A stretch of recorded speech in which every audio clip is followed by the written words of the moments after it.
நீங்கள் இம்யூனிட்டியை பூஸ்ட் பண்ண விட்டமின்ஸ் எடுக்கலாம், எக்ஸசைஸ் பண்ணலாம், ஹெல்த்தியான டயட் ஃபாலோ பண்ணலாம். ஆனால் நிறைய பேர் மிஸ் பண்ணுற ஒரு விஷயம் இருக்குது. அது என்னன்னு சொல்கிறேன். அதுக்கு முன்னாடி ஃபாலோ பண்ணிவிட்டு வீடியோவை சேவ் பண்ணிக்கோங்க. ஃப்யூச்சரில் கண்டிப்பாக யூஸ் ஆகும். ஸ்ட்ரெஸ்ஸுங்கிறது ஒரு ஃபீலிங் மட்டும் இல்லை, அது ஒரு ஃபுல் பாடி எக்ஸ்பீரியன்ஸ். ஸ்ட்ரெஸ் அதிகமாக இருந்தால் உங்கள் ஹார்ட் பீட் அதிகமாகும், ஸ்லீப் அண்ட் டைஜஷன் அஃபெக்ட் ஆகும், எனர்ஜி குறையும், சில நேரங்களில் பெல்லி ஃபேட்டும் கூட அதிகமாகும். ஆனால் இதில் ஃபன்னி பார்ட் என்ன தெரியுமா? உங்கள் மைண்டை சொல்லும், நான் நல்லா தான்ப்பா இருக்கேன் அப்படின்னு.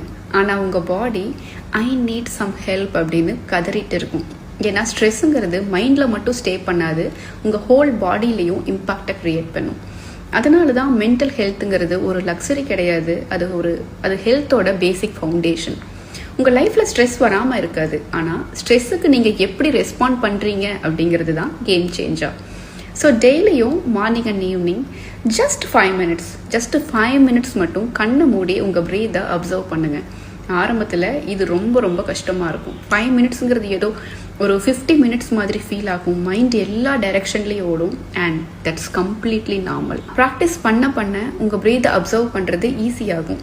உங்கள் நர்வஸ் சிஸ்டம் காம் ஆக ஆரம்பிக்கும். உங்கள் ஸ்ட்ரெஸ் லெவலும் கிராஜுவலாக குறைய ஆரம்பிக்கும். A stressed mind can survive, but a calm mind heals and a calm mind becomes healthier. இந்த வீடியோ யூஸ்ஃபுல்லாக இருந்துச்சுன்னா லைக் பண்ணுங்கள். ஸ்ட்ரெஸ்ஸில் ஸ்ட்ரகிள் பண்ணிட்டு இருக்க ஒரு ஃப்ரெண்டுக்கு கண்டிப்பாக ஷேர் பண்ணுங்கள்.